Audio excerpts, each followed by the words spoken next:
would have been better for him to just not bother to teach the Dharma. It would have been easier for us. And so for that reason, this is something we need to keep in mind. Now at the very end,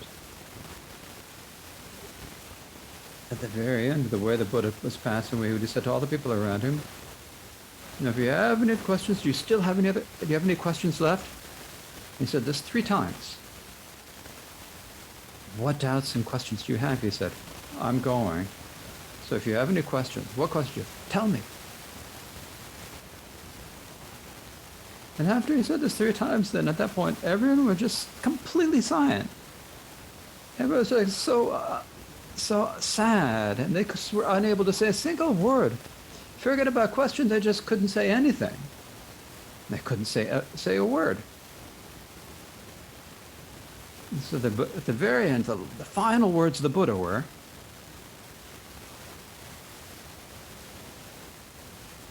all composites are impermanent. These are the last words of the Buddha, he said. So all phenomena are permanent. So this is my last word. So you keep it in mind. All composites are impermanent, he said. And the meaning of this is, all phenomena are, all composites are impermanent, so they change. They're nothing stable. So you need to be careful and mindful and aware and practice them pointedly. And then after he said that, he immediately entered samadhi and passed into nirvana beneath the great shala tree. Even at the moment that he was about to pass away, he didn't give up on the students. He asked the students over and over again, what questions do you have? What doubts do you have? And so with such great love and compassion, in such a state, he passed away.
Oda dili Hindustane, ene sangi di Kajureda.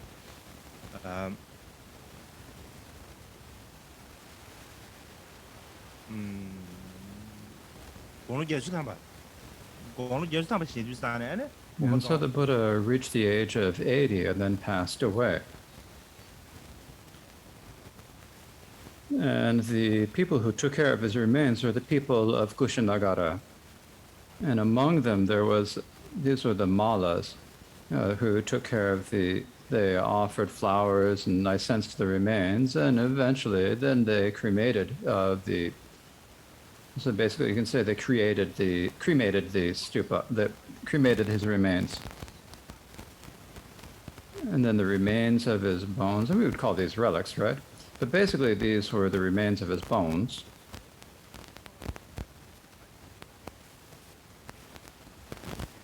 Were basically apportioned or divided among 8 different tribes or countries. Because there's so many people had such faith in the Buddha, so all the different countries came and they said, we need to be him. They're about to get in a fight in the very end, so they had to apportion them. And so that the people from the people of Kapilavastu and the bullies of Kalakappa, the people from Ramagrama, the Brahmas of Vetadeepa, the Lichavis of Vaishali, and it was shared among all of them. So at that time, when there was a vase that they used to portion the face, and so They get the vases. They took the, and then for each of those vases, they made a